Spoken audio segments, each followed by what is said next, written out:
Hey everybody, hope you're doing great today. In this video I'm going to show you the area that I'm preparing for a fish room in my basement. So I've been talking about this in the past few videos. I'm working on a fish room here in the basement area. I've actually already picked up a few tanks. This is a basement area where it's pretty much my area, called a man cave, fish cave, whatever you want to call it. Most of my stuff is in here. We do use it as storage as well. There's some stuff in here that's been sitting in boxes for a while. But this one particular corner I'm turning into a fish room, so I will be using the cinder block and wood stands that I showed you in a previous video. Setting those up, I'll paint those black to make it look a little nicer. This area does get pretty cold in the winter, so I put up insulation on the concrete walls over here. That'll help a little bit.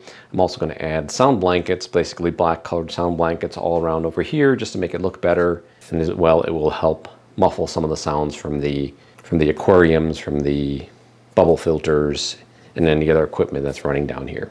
So let's take a look at some of the work I did so far and show you what the next few steps are. And then hopefully here within the next few weeks, it's closer to being finished, if not finished. I still have to get some more supplies for the stands and run air piping in the ceilings to feed the bubble filters that I'll be using for all the tanks. So I did add these ceiling panels over here just to make it look nicer. It's going to reflect some more light, give some more light to the area.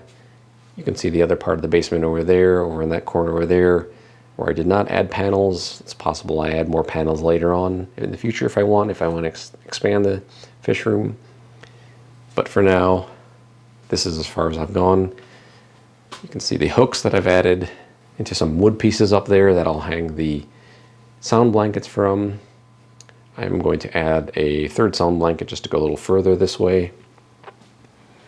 Here are a couple of the tanks I've purchased. I found some good deals on tanks, so they've been sitting here waiting for them to be filled up and for some fish to come in. Obviously, once I get everything set up, then I will get those tanks filled up and bring in some new fish and invertebrates. I just rough connected the piping that I'm planning on using for running air.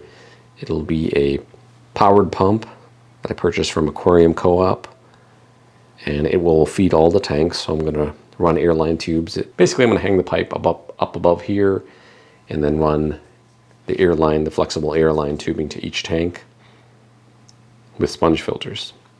And the reason I'm using sponge filters is because it'll help me save electricity, it'll help me save outlets. If you're running individual canister filters or individual hang on the back filters, you need electrical connections for each of those. Versus in this situation here, I just need one electrical connection for the single air pump itself. In terms of heating, I do plan on individually heating the tanks to start off with. I've got a number of aquarium heaters. I plan on using those, but eventually I might turn this into a heated area where I'll add heat with some sort of external heater and just take out the individual heaters in the tanks. Let the room stay warm, and that in turn will keep the tanks warm.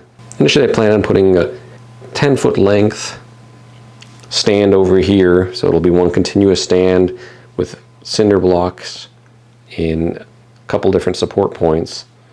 And on this wall right here, I'm probably gonna go with an 8-foot length stand, same thing with cinder block and wood. And then I'll have multiple tiers, so 1, 2 levels. So 2 levels of tanks. As time goes on and as I find other tanks on sale, I will probably add to my collection. So previously in this area there was no running water. I did have this tub here installed last year, actually 2 years ago. So it is a pretty large and deep tub, and I did ask the plumber to install those faucet taps over there so I can directly run a garden hose to the tanks and fill them up directly. Right now it's not filtered. What I will end up doing is just running water over there, filling it up, and then using the dechlorinators for the tanks. So this is going to be real helpful in terms of doing water changes, doing any maintenance, washing and cleaning up as well too.